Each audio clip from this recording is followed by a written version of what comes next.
Ageism in hiring is against the law. It's also a fact of life in today's job market. If you're an older worker like me, you face an uphill climb when you look for your next job. I want to help you overcome those odds. So I've put my best job interview advice for older workers into one new guide. It's called How to Fight Ageism in a Job Interview. And it gives you the skills you need to beat the barriers older workers often face. Visit maxlist.org/fightageism. You'll learn why you should embrace your age rather than run from it, how to talk about the taboo topic of age, and what you can do to diffuse age as a factor in hiring.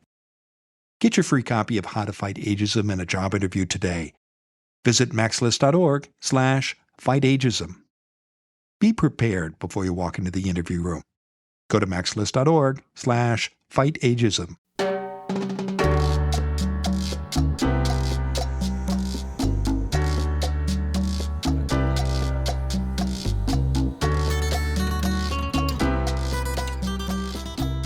This is Find Your Dream Job, the podcast that helps you get hired, have the career you want, and make a difference in life. I'm your host, Mac Pritchard. I'm also the founder of Mac's List. It's a job board in the Pacific Northwest that helps you find a fulfilling career. Every Wednesday, I talk to a different expert about the tools you need to get the work you want. You likely won't meet a hiring manager until you interview for the job. And before you get to the interview room, you have to compete with other applicants. But there is a way to bypass your competitors altogether. Linda Marak is here to talk about how to go past the gatekeepers and get hired. She's a recruiter and a career coach. Through online classes and coaching, Linda shares with job seekers her insider knowledge of how hiring works. She joins us from Bothell, Washington.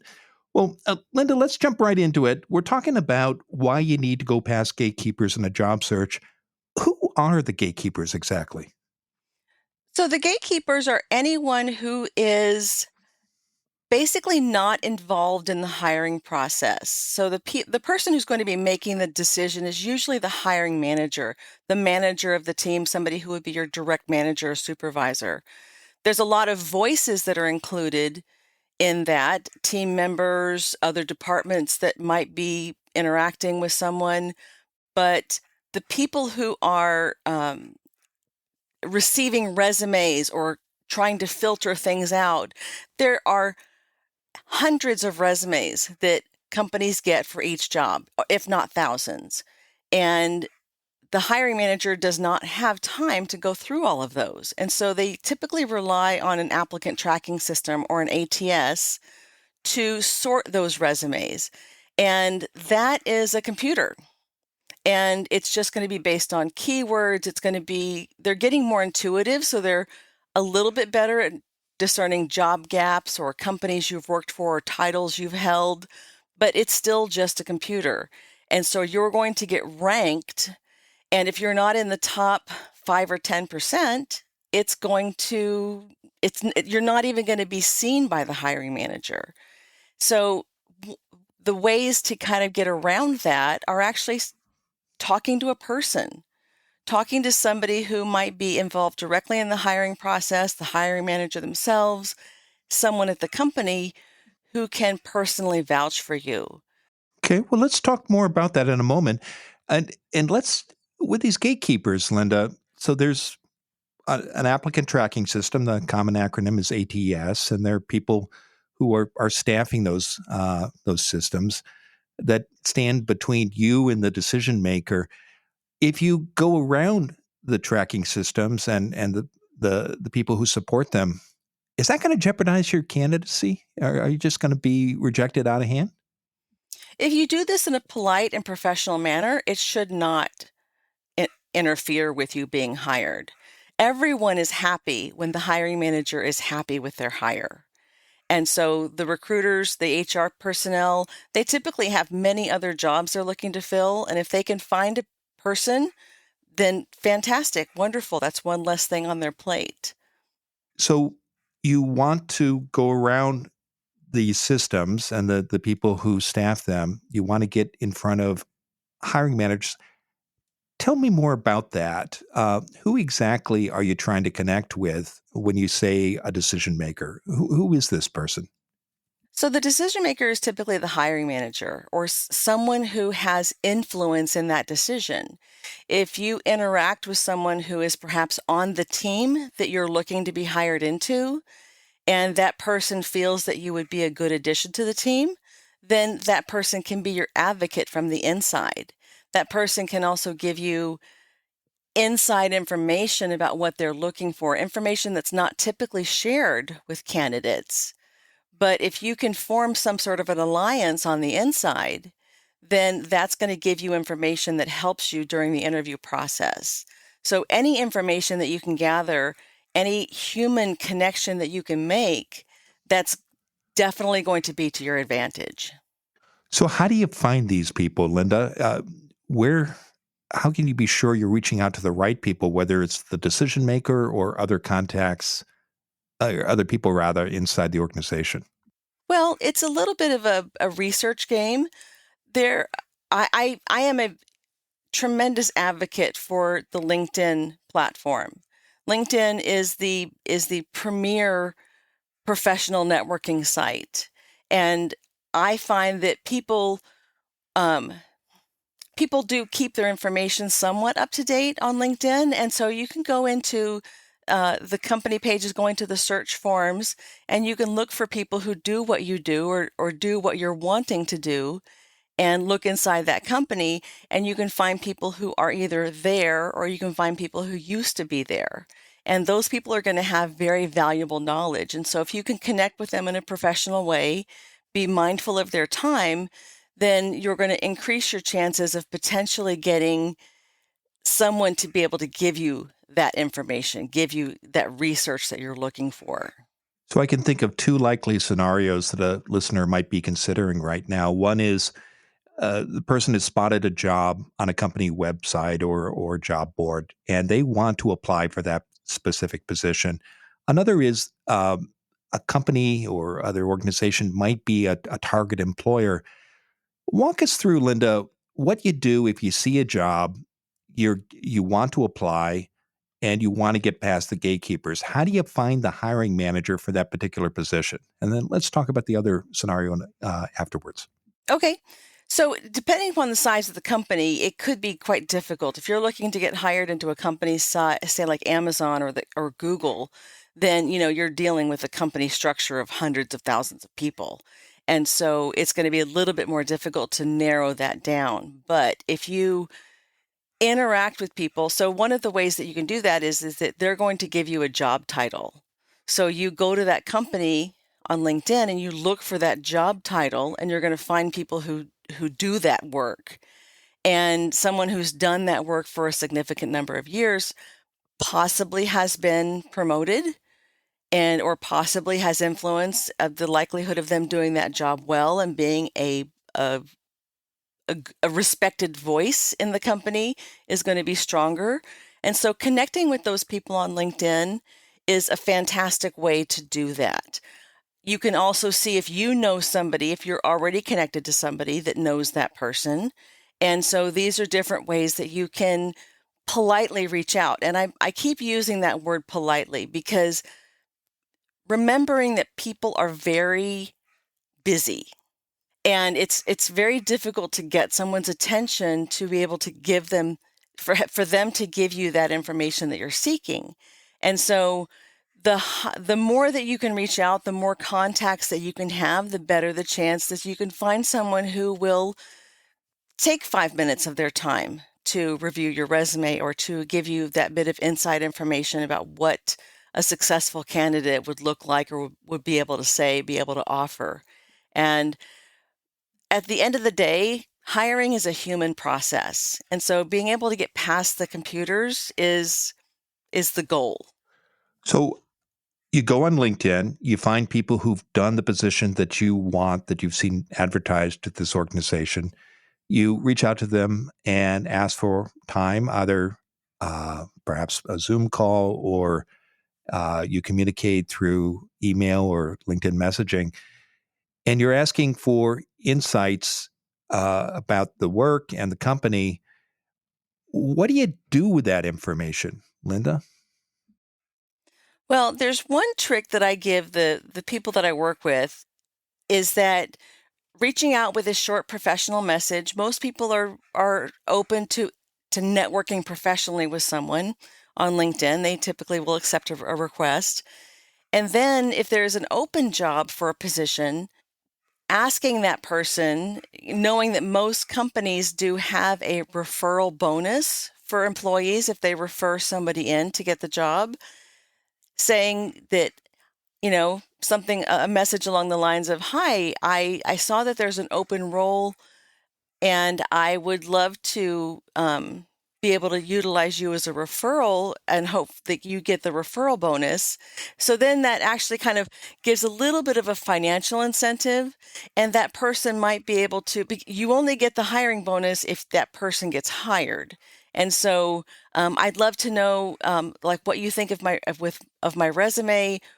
What can I include that would give me a better chance?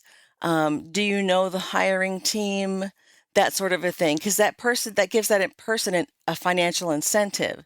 And you're still being polite, you're still being professional. You don't want to overstep.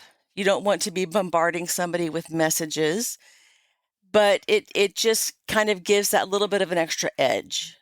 Okay.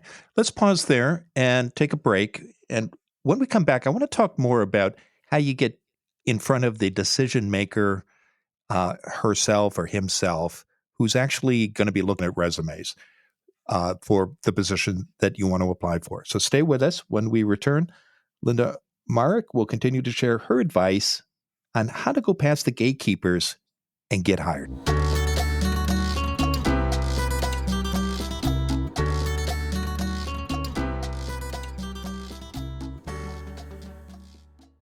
Entrando em contato com atendimento ao cliente. Para muitas pessoas é um jeito fácil de arruinar um bom dia. Mas na Zendesk, nós deixamos a experiência do cliente melhor. Melhor para sua avó, melhor para o seu vendedor preferido de flores, melhor para o cara do apartamento 3A, melhor para você, melhor para todos. Porque enquanto alguns dizem que o cliente sempre tem razão, nós dizemos que o cliente é sempre humano. E, como seres humanos, queremos fazer algo melhor para todos nós. Zendesk, experiência do cliente com IA desenvolvida para humanos. Você que está aí ouvindo o podcast, sabia que o poder de construir a carreira profissional dos seus sonhos também está em suas mãos? Na pós-graduação do Senac, você encontra diversos cursos com 12 meses de duração, além de estudar com aulas presenciais mais EAD. E tem mais, o TCC é opcional. Tudo isso para você conciliar trabalho, estudos e vida social. Quer mais? Você também pode ter até 50% de desconto. Confira as condições no site sp.senac.br/pós-graduação. Quer saber? Senac.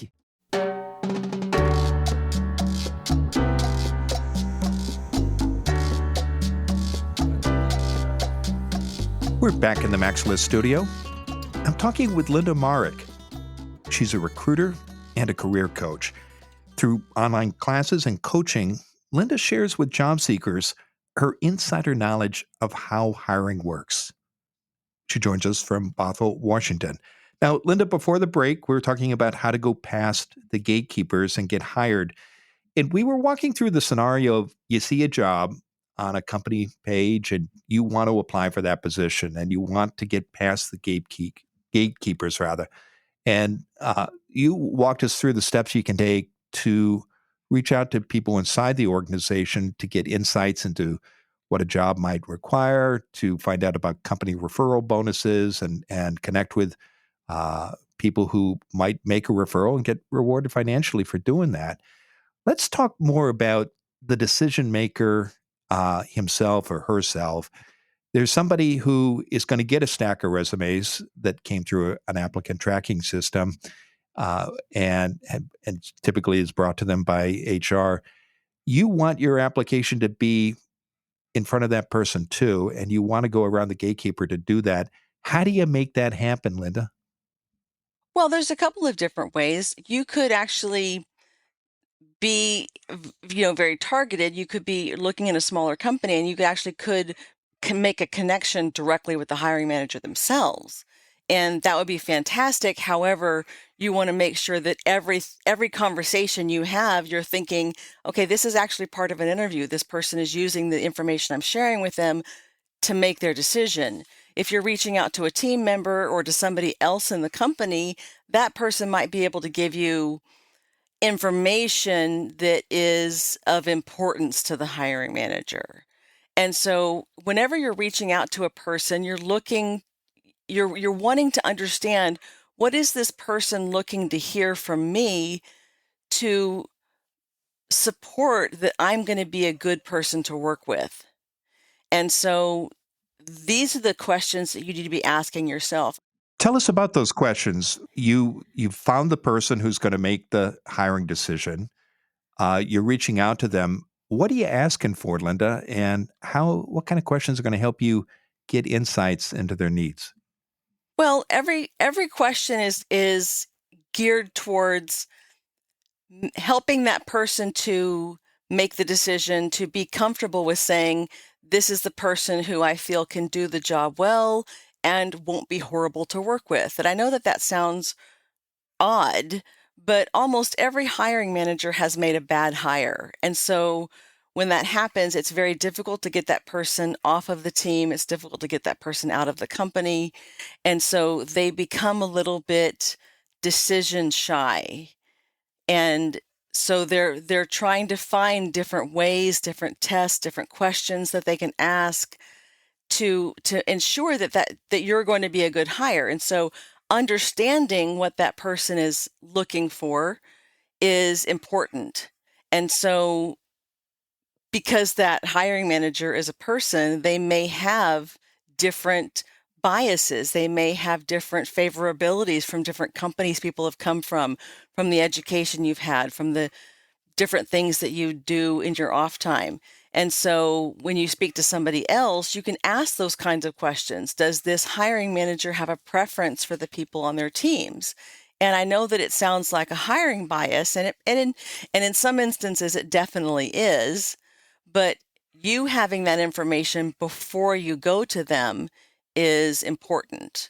What kind of questions should you ask when you're in the meeting with a hiring manager to understand their concerns about risk? You mentioned a bad hire. What kind of questions can help you understand those needs? So interview questions are tailorable to the role, to the company. But, one good question that you can ask is, in your experience, what do you feel would be a measure of success of a hire that you've had in the first 3 months or the first 6 months? Or alternately, you can ask, where have people in this role struggled before? Where do you feel that people have needed the most help or, reaching out for assistance? It's not expected that you're going to know everything, but, having that wherewithal to understand what you know and what you don't know and being able to ask for help before it becomes a problem for the team, that's a good amount of self-awareness. And when you get that answer, a hiring manager says, well, I'd like to see this happen in the first 3 months or 6 months. What's an effective way to respond to that information when you're in that conversation? What should you do with that insight? So a great interview technique is mirroring. And, being able to repeat that back to the hiring manager. Oh, I see how that can be an issue, or that's a really good measure of success. That's fantastic. And then it's up to you to give something in your background that supports that. So every time the hiring manager says something, you can mirror it back to them. Oh, that's a very good piece of information. And if you have that if you have that experience, if you have that to offer them forward, oh, in one of my last jobs, this was happening and I was able to pull in an additional team member, or I was able to go do research outside of work, or I was able to support my knowledge with something else and bring it into the team. And so that's then giving that support to what was important to the hiring manager. We've talked about getting in front of the hiring manager and building connections inside a organization where you either want to work or you've seen a job advertised that you want to apply for. Running through all this, Linda, is the importance of targeting. You can find thousands of jobs on a job board, but it's important to have a target list of employers in order to get past the gatekeepers, isn't it? It is. Knowing the kind of environment that you want to work in is very important to your professional level of your mental health. Many people that I speak with, they're looking for a job because they're out of work, and it's hard to use this word, but they're desperate. They've been out of work. It takes sometimes 3 months to get a job, 6 months to get a job, and it can be very overwhelming. But understanding the kind of environment you work in can lead to a tremendous amount of ability, that ability to have a satisfying career.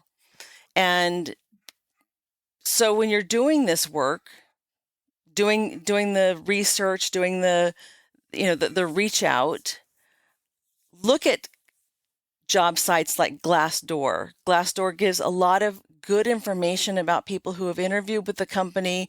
It gives a lot of employee reviews. It allows people to post anonymously. So yes, you're going to get some sour grapes, people who had a bad experience there, but the more reviews that are there, you're going to get a better and more accurate impression of what it's like to work there. Well, it's been a great conversation, Linda. Now, tell us, what's next for you? What's next for me is I'm taking my 20 years of hiring experience, being on the other side of the table and helping individuals and groups of job seekers be more effective at the hiring process.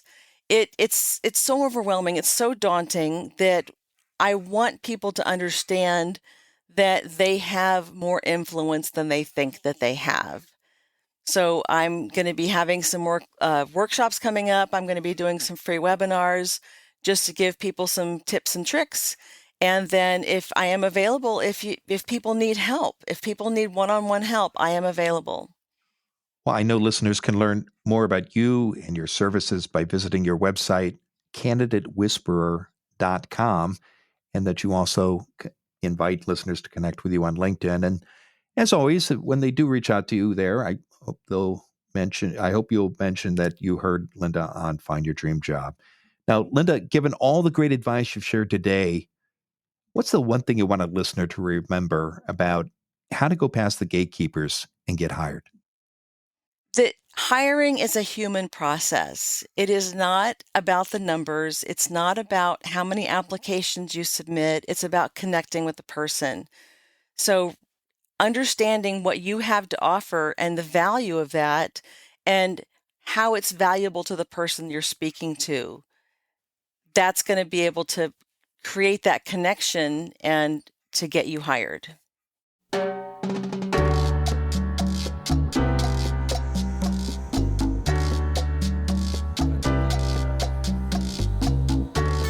Next week, our guest will be Michelle Schaefer. She's a certified professional coach and a workshop facilitator. Michelle helps you develop a job search strategy so you can find energizing work for companies you're excited to work with. One of the obstacles you may face as you look for your next job might be yourself. You may believe, for example, that you can't network. In fact, it's a skill that anyone can learn with study and practice.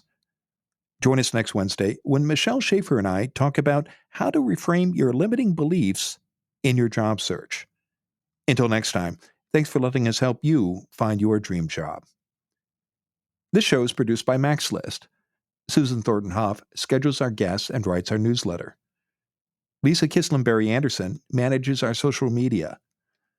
Our sound engineer and editor is Matt Fiorillo. Dawn Mole creates our transcripts. And our music is by Freddie Trujillo. This is Mac Pritchard. See you next week.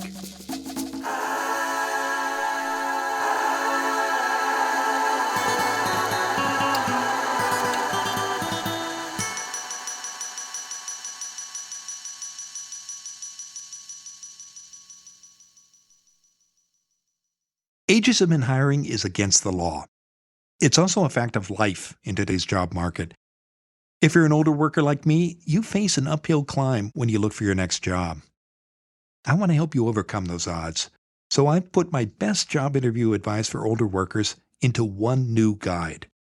It's called How to Fight Ageism in a Job Interview. And it gives you the skills you need to beat the barriers older workers often face. Visit maxlist.org/fightageism. You'll learn why you should embrace your age rather than run from it, how to talk about the taboo topic of age, and what you can do to diffuse age as a factor in hiring. Get your free copy of How to Fight Ageism in a Job Interview today. Visit maxlist.org/fightageism. Be prepared before you walk into the interview room. Go to maxlist.org/fightageism.